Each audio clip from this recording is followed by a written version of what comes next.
제24장 서사문학 인류 최초의 영웅시대. 역사학자들은 지금 문명사의 모든 장소에 시시각각으로 등장하는 소위 영웅시대가 단지 문학적인 상상력이 아니라 아주 현실적이고 중대한 사회 현상을 의미하고 있다는 것을 점차적으로 깨닫고 있다.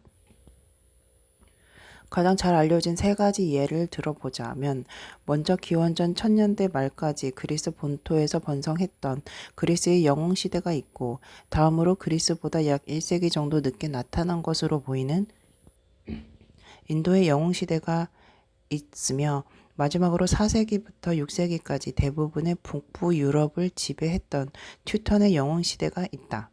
이 세 영웅시대들은 사회 구조, 정부 조직, 종교 개념, 그리고 미적 표현 등에 있어 주목할 만한 유사성을 드러낸다.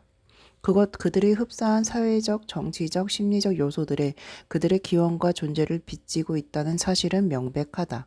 수메르의 영웅 해설 시들은 이것을 간략하게 개괄하며 세계의 역사와 문학의 새로운 영웅 시대를 소개하는 서사 문학을 구성하고 있다. 그것은 수메르의 영웅 시대다. 아마도 그것의 활동기는 기원전 2000년대 초기보다 늦지 않았을 것이며, 그렇다면 그것은 새 인도, 유럽, 어족의 영웅시대들 중 가장 오래된 그리스의 경우보다도 1500년 이상이나 앞선다. 그리고 그것의 문화적 양식은 오랫동안 알려진 영웅시대의 전형적인 문화 양식과 아주 가깝다. 최대위기 관련된 문학적 기록들을 통해 결론 지은 바에 의하면 그리스, 인도, 그리고 튜턴의 영웅시대는 수많은 특징들을 공통적으로 보여주는 본질적으로 야만적인 시대였다. 작은 왕국으로 구성되는 정치적 단일체제는 군사적인 용맹을 통하여 통치권을 획득한 왕 또는 지배자에 의해 장악되었다. 그의 권력의 버팀목은 얼마나 무모하고 위험한지에 관계없이 그의 명령대로 따를 준비가 되어 있는 충성스러운 추종자들의 집단이었다. 거기에도 회의는 있었을 것이나 그것은 지배자의 의지에 따라 개최되어 단지 조언과 확인 정도의 역할을 수행했을 뿐이다. 각 소국들의 왕과 지배자들은 활발히 때로는 친밀하거나 그 이상의 관계를 유지했다. 그리고 이것은 국제적인 귀족 계급이라고 얘기될 수 있는 것으로 발전해 나갔다. 그럼에도 불구하고 그것에 대한 그들의 생각과 행동은 제각기 달랐다. 종교적인 측면에서 그 새 인도, 유럽 어족의 영웅시대들은 의인화된 신들을 숭배하는 특징을 지녔다. 그리고 그 신들은 여러 국가에서 대부분 받아들여졌다. 각 지방들은 특별히 좋아하는 신이 있었고, 그에 따라 각각의 신들은 자신의 거주지 또는 도시를 가지고 있었다. 저승세계나 영웅 숭배의 흔적은 거의 찾아볼 수 없다. 죽으면 영혼은 멀리 떨어져 있는 지방으로 여행하며 그곳은 특정인이 아닌 모든 죽은 자들의 고향으로 여겨졌다. 일부 영웅들은 신들의 화신으로 간주되었다. 그럼에도 불구하고 영웅 숭배나 그에 따른 의식들의 흔적은 거의 없다. 그리스, 인도, 북유럽의 영웅시대의 공통적인 특성들이 수메르의 영웅시대에도 그대로 보인다. 그러나 유사점은 여기에 그치지 않는다. 그것은 미학, 특히 문학 속에서 두드러지게 나타난다. 이 네 영웅시대들의 공통된 주목할 만한 성취들 중 하나는 영웅설화의 창조다. 그것은 시적인 형식으로 만들어져 이야기되거나 노래되었다. 그것은 그 시대의 정신과 분위기를 반영하고 조명한다. 영웅시대의 지배 계급은 명성과 명예에 목말라 했고, 궁정의 음유 시인들은 왕과 지배자들의 모험과 업적을 찬미하는 즉흥시를 짓거나 작품을 바쳐야 했다. 무엇보다도 먼저 궁중의 잦은 연회와 축제의 여흥을 도두기 위해 바쳐진 이 서사시들은 하프나 수금에 맞추어 낭송되었다. 이 초기의 영웅 연가들 중 원형 그대로 우리에게 전해져 내려오는 작품은 없다.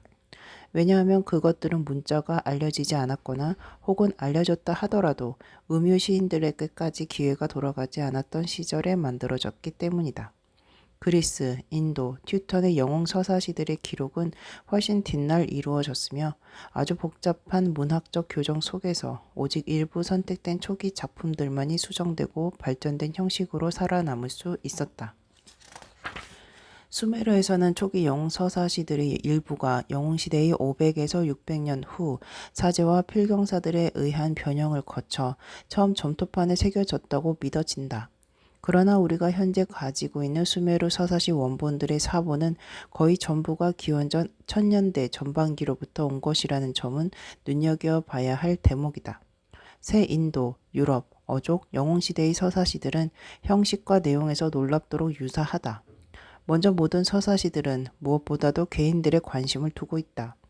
시인이 맨 먼저 관심을 쏟는 것은 국가나 공동체의 운명과 영광이 아닌 개별적인 영웅의 행위와 업적이다. 또한 의심할 여지 없이 그 시들 속에서 찬미되는 모험들의 일부가 역사적인 근거를 가지고 있음에도 불구하고 시인은 영웅의 힘, 예언적인 꿈, 신들의 등장 등 과정을 통하여 비역사적인 모티브와 관례들을 사용하길 주저하지 않는다. 양식 면에서 서사시들은 정적인 형용어구, 구절의 긴 반복, 그리고 관례적인 문구의 되풀이로 가득 차 있으며 묘사 면에서는 너무나 느긋하게 지나칠 정도로 상세한 묘사를 하는 경향이 있다. 모든 서사시가 막대한 부분을 연설에 쏟고 있다는 사실은 각별히 주목할 만하다. 이 모든 측면에서 수메르의 영웅시는 그리스, 인도, 튜턴의 영웅시와 유사하다. 영웅서사시라는 양식과 기법이 아주 독특한 문학 장르가 각기 다른 시대의 수메르, 그리스, 인도, 북유럽에서 서로 독립적으로 창조 발전되었다는 것은 사실상 거의 믿기 힘들다. 그리고 그들 중 수메르의 것이 가장 오래되었으므로 수메르에서 서사시의 기원이 확립되었다고 결론 짓는 것이 합리적일 듯 싶다. 그러나 수메르의 서사시와 그리스, 인도, 튜턴의 것들 사이에는 상당한 차이점들이 존재하는 것도 사실이다. 예를 들면 수메르의 서사시들은 다양한 길이의 개별적이고 서로 연관성이 없는 설화들로 이루어져 있으며 그 각각은 하나의 에피소드에 제한된다. 그러나 이 에피소드들은 더 큰 단위로 통합시키려는 시도는 없었다. 제23장에서 본 바와 같이 상대적으로 간결하고 에피소드 중심의 수메르 설화들을 차용하고 수정하여 새로운 성격을 부여하는 작업은 바빌로니아의 시인들에 의해 처음 이루어졌다. 그리고 그 대표적인 결과는 막대한 분량과 복잡성을 지닌 위대한 길가메시 서사시로 나타났다. 수메르의 작품에는 사물에 대한 개성적인 묘사나 심리적인 통찰력이 거의 없다. 영웅들은 개성을 중시하기보다는 대부분 엇비슷하게 묘사되는 경향이 있다. 또한 사건과 줄거리의 모티브들은 정적이고 관습적인 양식으로 처리된다. 우리는 호머의 일리아스와 오디세이아와 같은 시들을 특징 짓는 풍부하고 동적인 감정 표현을 수메르의 서사시에서는 거의 찾을 수가 없다. 거기에는 또 다른 흥미로운 차이점이 있다. 그것은 인도, 유럽 어족의 서사 문학에서 인간의 여성이 매우 중요한 부분을 차지하는 데 반하여 수메르의 서사 문학에서 그들은 거의 어떤 역할도 담당하지 못한다는 사실이다. 마지막으로 기법의 문제에 있어서 수메르의 시인들은 무엇보다도 반복의 다양성에서 리드미컬한 효과를 구했다. 그들은 인도, 유럽 어족의 서사시들을 두드러지게 특징 짓는 은율이나 일정한 행의 활용을 전혀 고려하지 않았다. 이제 현존하는 수메르 서사시들의 내용을 살펴보기로 하자. 현재 우리는 9편의 서사 설화를 가지고 있으며 그것들의 분량은 100행에서 600행 이상까지 다양하다. 이것들 중 2편은 영웅 엠메르카르를 중심적으로 다루고 있다. 다른 2편은 영웅 루갈 반다를 주인공으로 한다. 그리고 나머지 5편은 저 유명한 길가메시에 관한 설화들이다. 이 셋은 모두 수메르 왕 연대표에 나와 있다. 그 연대표는 기원전 1000년대 전반기에 만들어진 점토판에 새겨져 발견되었으며 아마도 기원전 2000년대 말에 작성된 것으로 보인다. 그 연대표의 이 세 영웅들은 우르크 제1왕조의 2, 3, 5번째 지배자로 적혀 있다. 수메르 현자들에 따르면 우르크의 제1왕조는 대홍수 그에 성립되었던 키시의 제1왕조에 뒤이어 세워졌다. 엠메르카르 설화 중 하나와 길가메시 5편은 제4, 5, 22, 30, 23장에서 논의되었다. 따라서 여기에서 남은 3편의 설화인 엠메르카르에 관한 한 편과 루갈반다가 주인공인 2편을 설명하면 현존하는 수메르의 서사 문학에 대한 개략적인 설명은 완료되는 셈이다.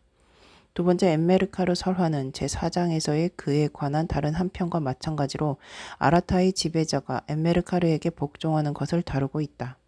그러나 이 시에서는 엠메르카르가 그의 적수인 아라타의 지배자에게 먼저 도발하지 않는다. 오히려 여기서는 아라타이 지배자가 자신의 파멸을 자초하게 되는 도전을 선언한다. 이 두 번째 엠메르카르 시에서는 아라타이 지배자가 그의 실제 이름인 엔수쿠슈시 란나로 지칭된다. 첫 번째 엠메르카르 시에서 이름 없이 남았던 아라타이 지배자와 그가 동일인인지에 대해서는 알 수 없다. 1952년까지 이 두 번째 엠메르카르 설화는 보존 상태가 좋은 시작 부분의 대략 100행과 마지막 부분의 약 25행만이 확인되었다. 그러나 시카고 대학의 오리엔트 연구소와 필라델피아 대학 박물관이 공동으로 실시한 1951년에서 52년 사이에 리프로 발굴해서 그 원문의 공백을 채워줄 두 점의 매우 잘 보존된 점토판이 나왔다. 그 결과 이 설화의 줄거리는 이제 다음과 같이 복원되었다. 엔나미바라가 우투가전 수메르의 왕이었을 때 안시가리아를 수하로 거느린 아라타이 지배자 엔슈쿠슈시란나는 사자를 보내 신복 나멘나두마를 수하로 거느린 우르크의 지배자 엠메르카르에게 도전한다. 그의 사자가 전달한 메시지의 요점은 엠메르카르는 엔슈쿠슈시란나를 지배자로 인정해야만 하며 여신 이난나는 아라타로 옮겨져야 한다는 것이었다. 엠메르카르는 그 도전에 코웃음을 치고 긴 연설을 통해 자신은 신들의 보호를 받고 있으며 이난나는 우르크에 남을 것이고 엔스쿠슈시란나는 그의 신하가 되어야 한다고 선언한다. 이에 따라 엔스쿠슈시란나는 회의를 소집해 의견을 묻는다. 회의 참석자들은 그에게 굴복하라고 조언한 듯하나 그는 분연히 거부한다. 그때 우르기르 눈나라는 이름을 가진 아라타이 마슈마시 사제가 그의 편에 선다. 그는 우르크의 강을 건너 바다에서 삼나무 산에 이르는 위아래의 모든 땅을 정복한 뒤 짐을 가득 실은 배들과 함께 아라타로 돌아오겠다고 호언장담한다. 기쁨에 찬 엔스크슈시란나는 오미나의 금과 오미나의 은 그리고 필요한 물자를 그에게 준다. 마슈마시는 우르크에 당도하자 여신 니다바의 신성한 마국간과 양 우리로 가서 그녀의 만찬에 유지와 우유를 주지 말도록 여신의 암소와 염소를 설득한다. 그 구절의 맛은 다음의 시험적인 해석을 통해 느껴질 수 있을 것이다. 그가 암소와 이야기한다. 마치 그녀가 인간인 것처럼 대화를 나눈다. 암소야, 누가 너의 유지를 먹고 누가 너의 우유를 먹느냐? 니다바가 나의 유지를 먹고 니다바가 나의 우유를 먹고 나의 우유와 치즈는 커다란 만찬 홀 니다바의 홀에 놓입니다. 나는 신성한 마국간으로부터 나의 유지를 가져가고 나는 양 우리로부터 나의 우유를 가져가고 충실한 암소 니다바 엘릴의 최고의 자식 암소야 너의 유지를 너의 암소는 그녀의 유지를 그녀의 우유를 그녀의 결국 니다바의 암소와 염소는 젖을 생산하지 않고 우르크의 마국간과 양 우리들은 쓸모없게 된다. 우르크의 목자들은 슬피 한탄하고 그들의 일꾼들은 일자리를 잃는다. 이에 따라 한 어머니에게 태어난 아들들이자 니다바의 두 목자들인 마슈글라와 우레딘나가 개입하고 아마도 태양신 우트의 조언과 어머니 사그부르의 도움을 받아 그들은 마슈마시를 더 나은 지혜로 물리친다. 그 구절은 다음과 같다. 그들 둘 왕자를 강에 던졌고 마슈마시는 위대한 수흐루 물고기를 물에서 건져 올렸고 어머니 사그부르는 새를 물에서 건져 올렸고 새는 수흐루 물고기를 낚아채어 산으로 데려갔다. 두 번째로 그들은 왕자를 강에 던졌고 마슈마시는 암양과 새끼양을 물에서 건져 올렸고 어머니 사그부르는 늑대를 물에서 건져 올렸고 늑대는 암양과 새끼양을 낚아채어 넓은 평야로 데려갔다. 세 번째로 그들은 왕자를 강에 던졌고 마슈마시는 암소와 송아지를 물에 건져 올렸고 어머니 사그부르는 사자를 물에서 건져 올렸고 사자는 암소와 송아지를 낚아채어 넓은 평야로 데려갔다.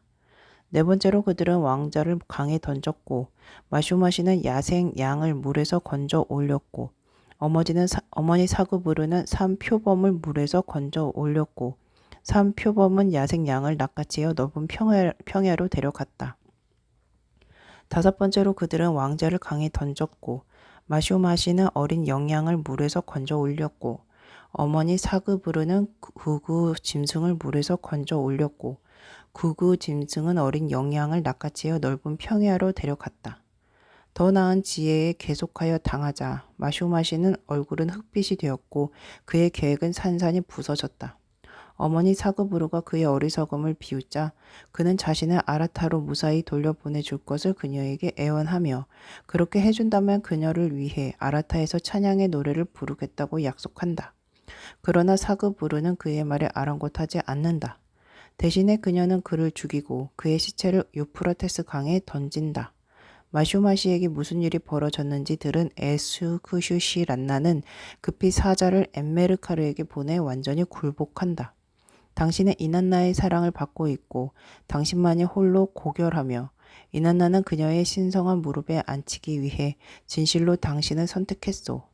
낮은 땅들부터 높은 땅들까지 당신은 그것들의 지배자요. 나는 당신의 다음이고 수태의 순간부터 나는 당신과 대등하지 않았고 당신은 큰 형이고 나는 당신과 언제나 비교될 수가 없소. 이 시는 논쟁적 구성의 특징을 보여주는 행돌로 끝을 맺는다. 엠메르카르와 엔스쿠슈시 란나 사이의 다툼에서 엔스쿠슈시 란나에 대하여 엠메르카르가 승리한 후 오 니다바를 찬미하라. 우리는 이제 영웅 루갈 반다가 주인공인 서사적 설화들로 넘어간다. 먼저 루갈 반다와 엠메르카르라고 제목 붙은 아주 잘 보존된 300행 이상의 시가 있다.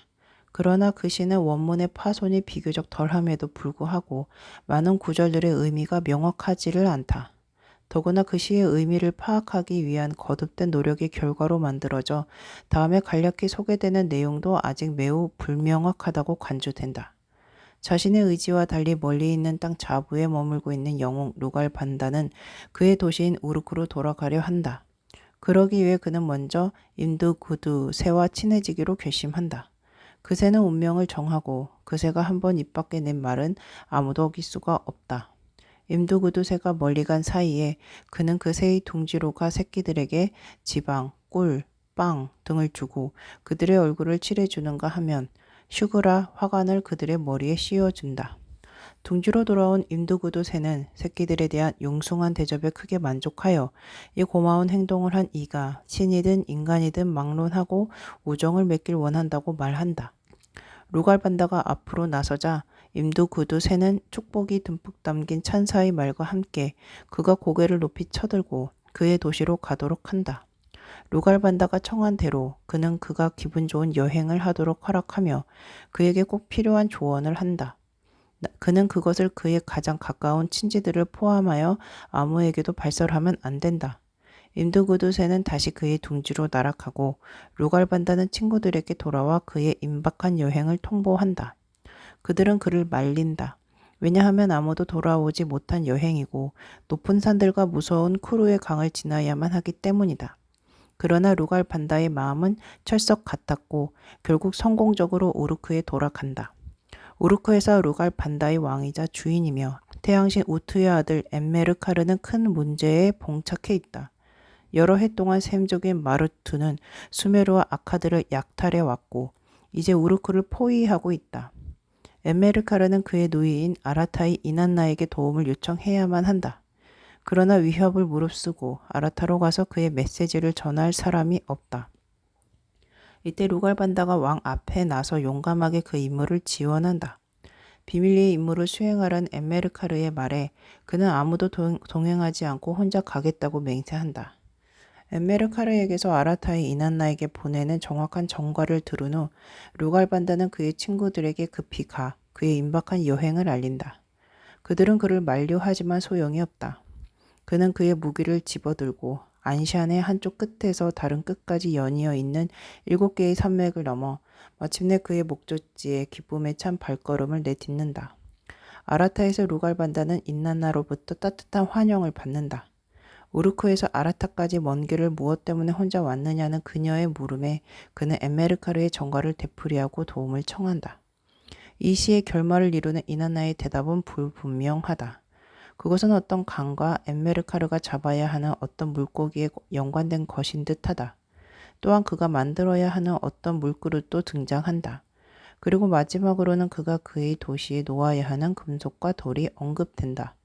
그러나 이 모든 것들이 어떻게 수메르와 아카드에 대한 마르투족의 위협을 제거하고 우르크의 포위를 풀 수 있는지는 알 수 없다.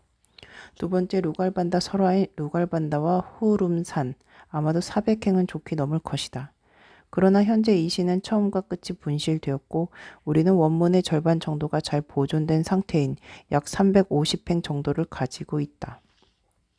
부분적이고 해독이 어려운 원문으로부터 복원되어 현재 알려진 내용은 다음과 같이 요약될 수 있다. 우르크로부터 멀리 떨어져 있는 아라타로 여행하는 도중에 루갈반다와 그의 일행은 후름산에 도착한다. 거기에서 루갈반다는 병에 걸려 쓰러진다. 그의 동료들은 그가 곧 죽을 것이라 믿고 그를 남겨두고 계속 가기로 결정한다. 그들은 그의 시체를 아라타에서 돌아오는 길에 거두어 우르크로 가져가기로 한다. 그들은 상당한 분량의 음식, 물, 그리고 독주와 그의 무기를 그를 위해 남긴다. 아프고 버려져 홀로 된 루갈반다는 태양신 우투에게 호소하고 우투는 생명의 음식과 생명의 물로 그의 건강을 회복시킨다. 건강을 회복한 루갈반다는 고원의 초원지대를 홀로 방황하며 잡초를 먹고 야생동물을 사냥해 연명한다. 어느 날 잠에 골아 떨어진 그는 태양신 우투의 명에 의해 무기를 잡고 야생 황소를 사냥한 다음 그 지방을 떠오르는 우투에게 바치는 꿈을 꾼다. 그리고 그는 또한 꿈속에서 새끼 염소를 죽여 그 피를 도랑에 묻고 붓고 그 지방은 벌판에 뿌린다. 잠에서 깨어나 루갈반다는 그가 꿈속에서 한 그대로 한다. 더하여 그는 수메르 만신전의 지도적인 네 신인 안, 엔린, 엠키 그리고 닌후르 사거를 위해 음식과 독주를 준비한다. 마지막에 대략 100행에 이르는 현존하는 원문은 달의 신 난나, 태양신 우투, 금성의 신 이난나를 도와 우주를 비추는 천상의 7빛들에 대한 찬양을 담고 있다. 현존하는 수메르 서사 문학과 영웅시대에 관하여 우리가 밝혀야 하는 것들은 무수히 많다. 이제는 근동 관련 고고학자들과 연구자들을 수십 년 동안 괴롭혀온 일명 수메르 문제를 살펴보자. 그것은 수메르인들의 메소포타미아 도착과 관련된다. 질문은 수메르인들이 메소포타미아 남부에 정착한 최초의 민족인가? 아니면 그들 이전에 다른 한 민족 혹은 복수의 민족들이 있었는가라는 것이다. 표면적으로는 이 문제와 수메르의 영웅시대와는 거의 관련이 없어 보인다. 그러나 실상을 알고 보면 수메르 영웅시대의 발견은 수메르 문제의 해결에 매우 중요하다는 것을 느끼게 된다. 그것은 가장 최초의 메소포타미아 역사에 대하여 보다 진실에 가까운 재해석도 가능하게 만든다. 먼저 근동 관련 고고학자들은 서로 완전히 대치되는 두 진영으로 만든 수메르 문제에 관하여 여기에 간략히 서술하는 것이 좋겠다. 지난 수십 년간 여러 선사 유적지가 발굴된 결과 남부 메소포타미아에서 최초의 문화 발전 단계가 둘로 확연히 나뉘어졌다. 모든 유적들이 처녀지 위에서 세워진 오베이드 시대와 오베이드 시대의 유적 위에 세워진 우르크 시대가 그것들이다. 더하여 우르크 시대는 다시 전기와 후기로 나뉘어진다. 우리가 원형의 인장과 최초의 점토판들을 발견하게 된 것은 후기 우르크 시대이다. 그리고 현재까지 밝혀진 바에 따르면 그 점토판들에 나타난 언어는 수메르어다. 이에 따라 대부분의 고고학자들은 수메르인들이 후기 우르크 시대에 이미 남부 메소포타미아에 살았다는 사실에 동의한다. 그러나 문제는 초기 우르크 시대와 그보다도 이른 오베이드 시대다. 우리는 그 시대에 대한 심각한 갈등에 직면해 있다. 이 초기 시대들에 남겨진 자료에 대한 분석을 통하여 일단의 고고학자들은 초기의 유적들이 후기 우르크 시대와 그 이후 시대의 유적들과는 상당히 다름에도 불구하고 초기의 유적들은 그 후의 유적들의 원형으로 볼 수 있다고 말한다. 이에 따르자면 후기 유적들이 수메르의 것으로 인정되기 때문에 초기의 유적 또한 수메르의 것일 수밖에 없다. 그러므로 그들은 수메르인들이 메소포타미아 최초의 정착민들이었다고 결론을 내린다. 그러나 다른 고고학자들은 사실상 같은 고고학적 자료들을 분석한 뒤에 정확히 반대되는 결론에 도달한다. 그들은 초기 시대의 유적들은 수메르 시대라고 인정되는 후기 시대와 어떤 유사성을 보여주고 있지만 그들 사이의 차이점은 후기 우르크 시대와 그 이전 시대 간의 민족적인 단절을 지적하기에 충분하다고 주장한다. 그에 따르면 후기 시대는 수메르인들의 시대였지만 그 이전에 남부 메소포타미아에 존재했던 시대는 수메르 이전 문화로 인정되어야만 한다는 것이다. 그러므로 그들의 논리에 따르면 수메르인들은 메소포타미아 최초의 정착민들이 아니라는 것이다. 수메르 문제의 해결은 난국에 봉착해 버렸다.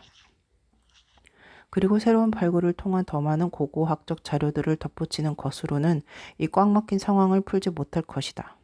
왜냐하면 새롭게 발견된 증거는 극단적으로 대치하고 있는 양 진영의 어느 한편으로 흡수될 것이 뻔하기 때문이다.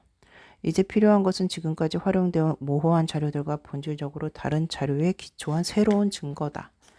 수메르 서사시들과 영웅시대가 그토록 중요한 이유가 바로 그 때문이다. 그것들은 순수하게 문학적이고 역사적인 측면에서의 새롭고 중대한 판단의 기준을 제공한다. 그 증명이 명확하고 직접적인 것은 결코 아니다. 고대의 어느 기록에도 메소포타미아에 최초로 도착한 수메르인들에 관련한 명백한 진술은 없다. 그것은 수메르 영웅시대의 문화적 양식과 역사적 배경을 오랫동안 알려져온 그리스, 인도, 튜탄의 것들과 비교 연구함으로써 예정되고 추론되어야 한다. 체드윅은 그리스, 인도, 튜턴 영웅시대들을 특징짓는 최우선적인 두 요소들이 있다고 했고 지금까지는 그중 두 번째 요소가 더 중요하게 여겨졌다. 이리 영웅시대들은 민족 이동기와 동반되었다. 두 번째가 민족들 아카이아인, 아리아인, 튜터인은 상대적으로 원시적인 부족 사이의 수준에 머물러 있을 때 붕괴의 과정 속에 있던 어느 선진 문명과 접촉하게 되었다. 특히 그들은 그 선진 문명의 생존을 위한 투쟁을 하는 동안 그 문명의 용병으로 활동했다. 그 와중에서 그들은 그 문명의 군사기술과 더불어 그들보다 훨씬 선진화된 이웃의 문화적 성취의 일부를 피상적으로나마 흡수했다. 그리고 나자 그들은 마침내 그 선진 제국의 변경을 돌파하여 그 영토 안에 그들의 왕국과 소국들을 개척했다. 이 과정에서 그들은 무시 못할 부를 축적하며 영웅시대로 알려진 어느 정도 미숙하고 야만적인 문화적 단계로 발전해 나갔다. 역사적으로 가장 유명한 영웅시대인 튜턴 영웅시대는 민족 이동기와 맞물려 있다. 그러나 더욱 중대한 것은 그들의 영웅시대에 앞선 몇 세기 동안 비교적 원시적이었던 튜턴인들이 훨씬 문명화되었지만 계속 약해지고 있었던 로마 제국과 접촉했다는 사실이다. 그리고 그동안 그들은 궁중의 불모나 로마군의 용병으로서 로마의 문화적 영향력 아래 종속되었다. 5세기와 6세기에 이르면 이 튜턴인들은 이전의 로마 제국의 일부였던 대부분의 영토를 점령하게 되고 그 200년간 튜턴 영웅 시대는 전성기를 구가하게 된다. 만약 우리가 수메르 영웅 시대의 기원과 발전에 우선적으로 기여한 요소들이 그리스, 인도, 튜턴 영웅 시대들의 발전과 기원에 기여한 그것들과 유사하다고 가정한다면 우리는 수메르 영웅 시대가 하나의 민족 이동기와 맞물려 있다고 생각할 수 있다. 그러나 더욱 중요한 것은 그들의 영웅시대를 낳은 수메르인들의 남부 메소포타미아 점령이 그보다 몇 세기 이전에 시작된 역사적 진행의 정점이었을 거라는 사실이다. 당시 남부 메소포타미아는 수메르인들보다 훨씬 앞선 문명 국가의 영향력 아래에 있었을 것이고 수메르인들은 그 국가의 변경 어딘가에 정착했다. 상대적으로 원시적인 수메르인들은 그 앞선 문명 국가의 용병으로서 고용되었을 것이고 그런 동안 그 국가의 군사기술과 문화를 흡수했다. 마침내 수메르인들은 그 선진 국가의 변경을 뚫고 들어가 그 영토의 상당한 부분을 차지했고 이 과정에서 상당한 부도 축적했다. 수메르 영웅시대가 정점에 도달한 것은 바로 이 시기였다.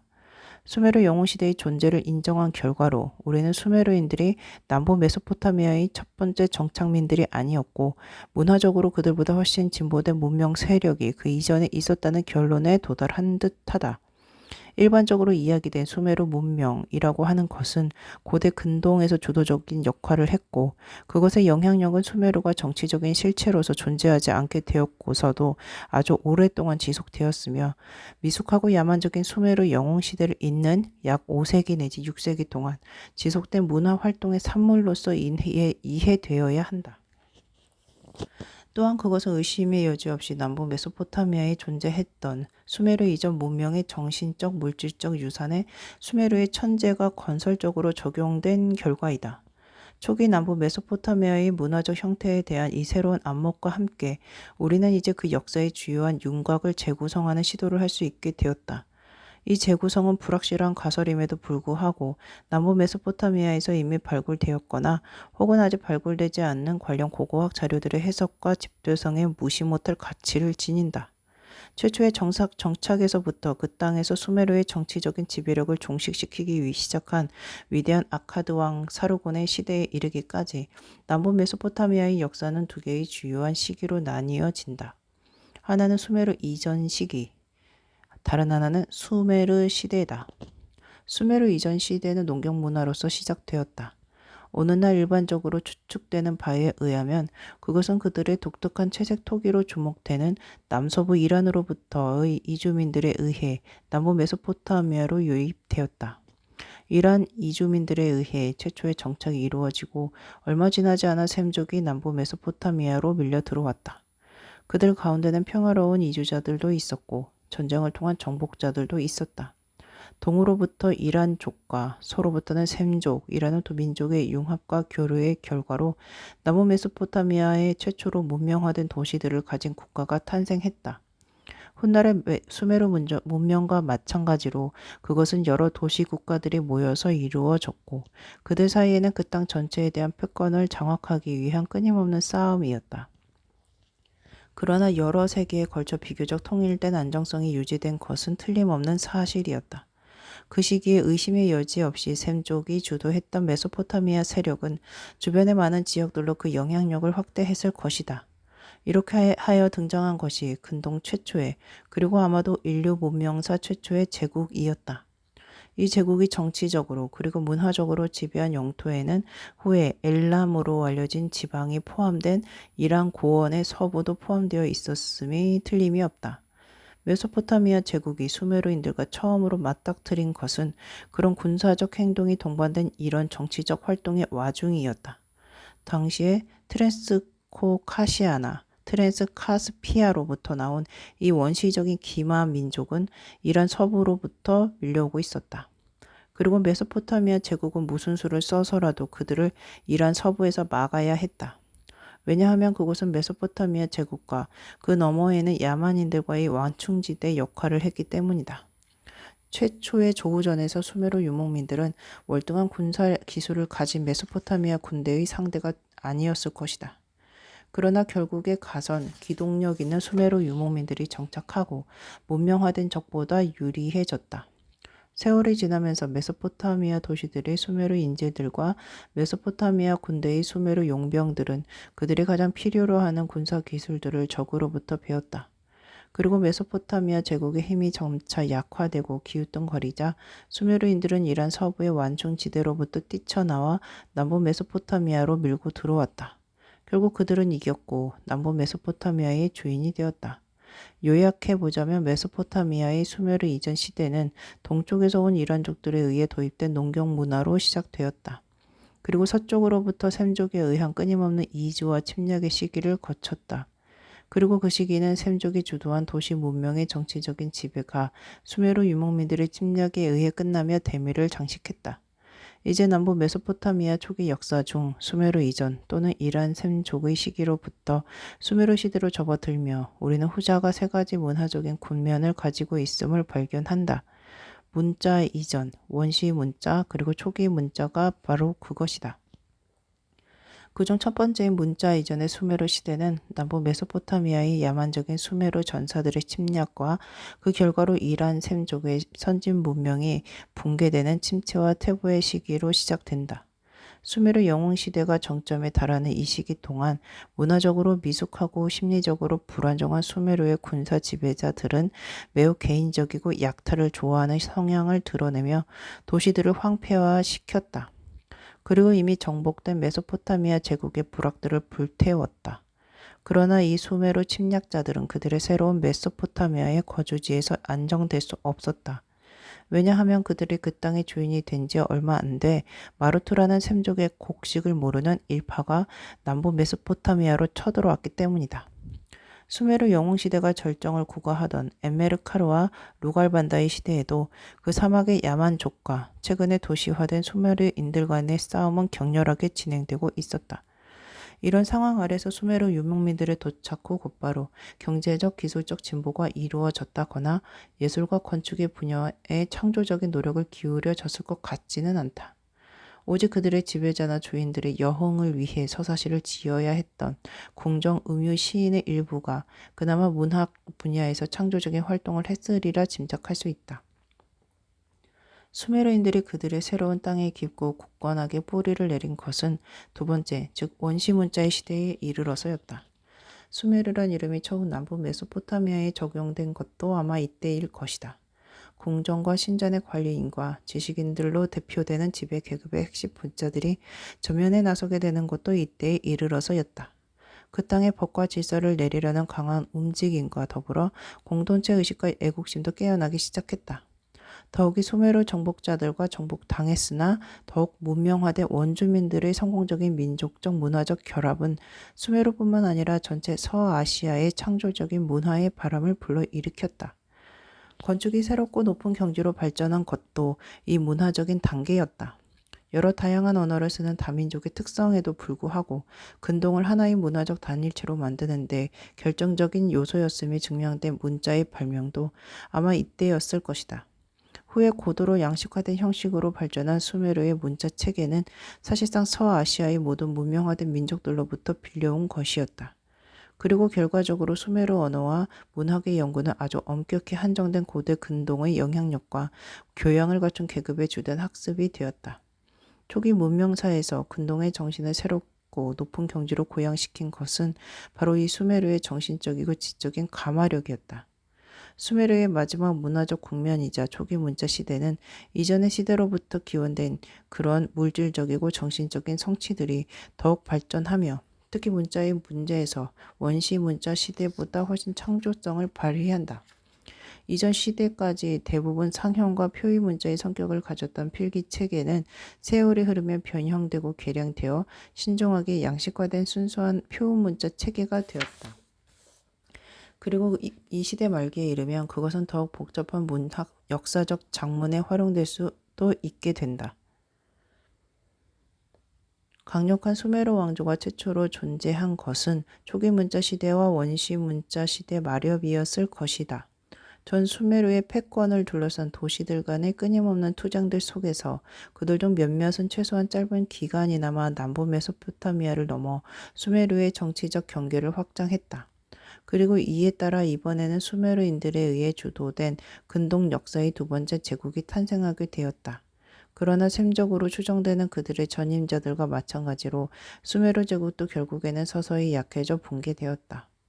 그 땅을 향한 계속된 침입의 결과로 셈족인 아카드인들은 계속 강성해져 갔고 수메르 아카드 시대의 시작이라 일컫는 사르곤 대왕에 이르러 마침내 수메르 제국은 종말을 고하게 된다. 결론적으로 그것은 초기 남부 메소포타미아 역사의 앞에서 묘사된 문화적 단계에 대한 구체적인 연대의 규정에 도움이 될 것이다.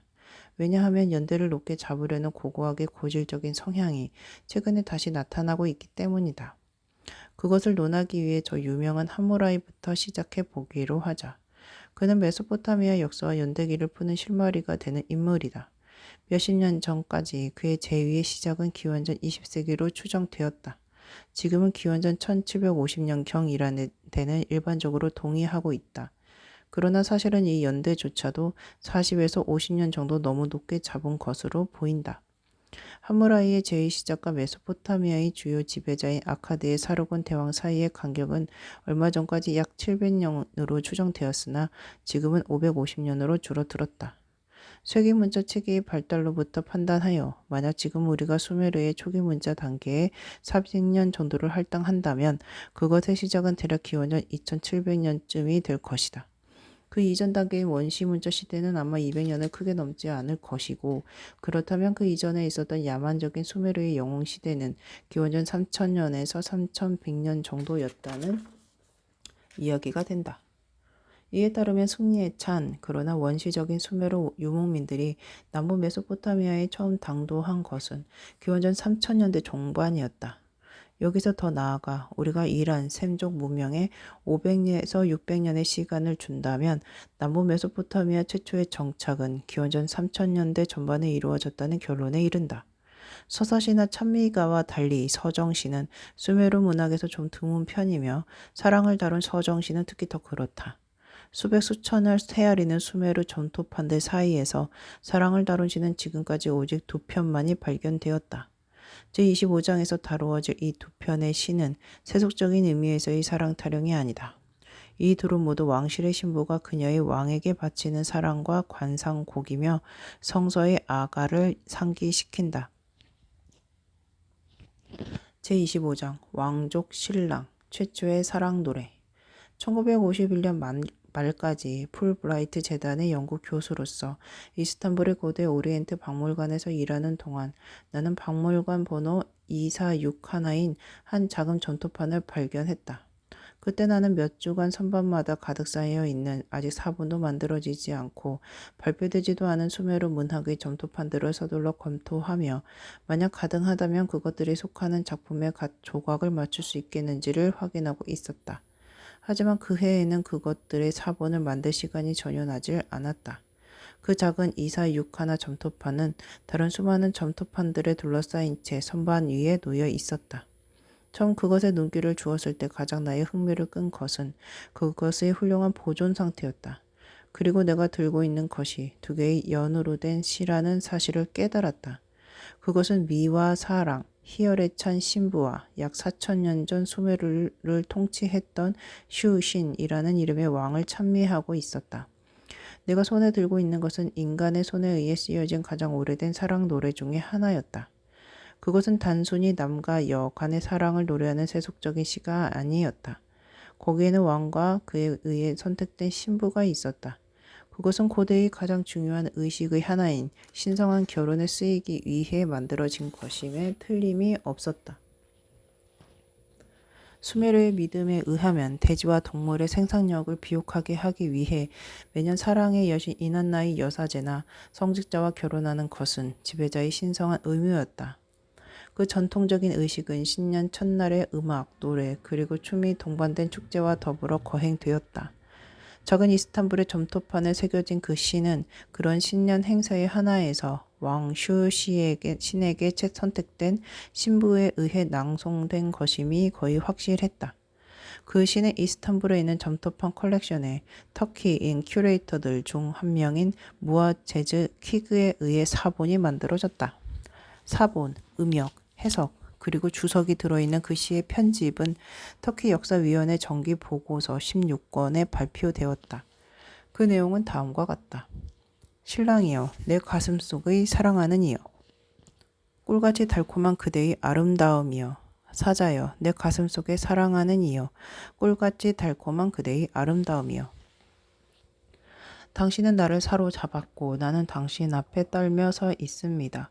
신랑이여, 나를 침실로 데려가 주세요. 당신은 나를 사로잡았고 나는 당신 앞에 떨며 서 있습니다. 사자여, 나를 침실로 데려가 주세요. 신랑이여, 당신을 어루만지게 해주세요. 당신의 소중한 애무는 꿀보다 달콤합니다. 침실에는 향긋함이 가득하고 우리는 당신의 아름다움을 만끽합니다. 사자여, 당신을 어루만지게 해주세요. 나의 소중한 애무는 꿀보다 달콤합니다. 신랑이여, 당신은 나에게 즐거움을 주었습니다. 나의 어머니에게 말하세요. 그녀는 당신에게 진미를 대접할 거예요. 나의 아버지, 그는 당신에게 선물을 줄 거예요. 그대의 영혼, 나는 그대의 영혼을 어떻게 고양시키는지 알고 있어요. 신랑이여, 우리 집에서 새벽까지 주무세요. 그대의 마음, 나는 그대의 마음을 어떻게 기쁘게 하는지 알고 있어요. 사자여, 우리 집에서 새벽까지 주무세요. 그대여, 당신이 나를 사랑하기 때문에 나를 애무해 주세요. 나의 주인, 나의 수호신이여, 엘렐의 마음을 기쁘게 하는 나의 슈신이여, 나를 애무해 주세요. 꿀같이 달콤한 당신의 장소에 손을 놓으세요. 기슈판, 옷 같은 그 위에 손을 가져오세요. 기슈반 시킨 옷 같은 그 위에 손을 오므리세요. 그것은 이난나의 발발레 노래입니다. 유일하게 알려진 또 하나의 수메르 사랑 노래 역시 이스탄불의 점토판에 새겨져 있다. 그것은 에드워드 치에라에 의해 1924년에 공개되었지만 해석되지는 않고 있다가 1947년 아담 팔렌스타인에 의해 훌륭하고 상세한 원문의 편집이 오리엔트 세계에 실렸다. 이 시 역시 이름이 알려지지 않은 성직자가 그녀의 왕에게 바치는 사랑의 말이 담겨 있다. 그러나 구조가 뚜렷하지 않은 관계로 그것의 의미도 군데군데 불분명하다. 이 시는 6절로 구성된 듯하다. 처음에 둘은 각각의 사행이고 다음은 육행, 그 다음 둘은 다시 각각 사행, 그리고 마지막은 육행이다. 다양한 절들 사이의 논리적인 연관성은 확실치가 않다. 첫 번째 절은 슈신의 탄생을 노래하고 두 번째는 슈신, 그의 어머니 아비심티, 그리고 그의 아내 쿠바툼을 찬미하는 영탄조의 행돌로 이루어져 있다. 세 번째 긴 절에서 여인은 그녀의 흥겨운 알라리 노래의 보답으로 왕이 그녀에게 하사한 선물들을 이야기한다. 마지막 절들의 첫 번째와 세 번째는 왕을 찬미하는 영탄조의 행들로 구성되어 있고 두 번째는 그 여인 자신의 매력을 유혹적으로 노래한다. 다음은 전체 시의 해석이다. 그녀는 고결한 그를 낳았고 그녀는 고결한 그를 낳았고 여왕은 고결한 그를 낳았고 아비심티는 고결한 그를 낳았고 여왕은 고결한 그를 낳았다. 느신한 사지를 가진 오 나의 여왕이시여 나의 여왕 쿠바툼의 머리를 진 오 나의 여왕이시여 나의 지배자 수신의 머리카락을 진 오 나의 여왕이시여 나의 아들 슐기의 말을 진 오 나의 여왕이시여 내가 그것을 노래했기에 왕은 나에게 선물을 주셨고 내가 알라리 노래를 불렀기에 왕은 나에게 선물을 주셨고 황금의 장식 청금석의 인장을 왕은 나에게 선물로 주셨고 금반지 은반지를 왕은 나에게 선물로 주셨고 왕이시여 당신의 선물은 가득 넘치고 나에게 당신의 얼굴을 들고 슈신이시여 당신의 선물은 가득 넘치고 나에게 당신의 얼굴을 들었습니다. 왕, 무기와 같이 도시는 용을 닮은 나의 주인 슈신과 같은 그 손을 치켜 올리고 그것은 사자 새끼를 닮은 나의 아들 슐기와 같은 그대의 발밑에 놓였습니다.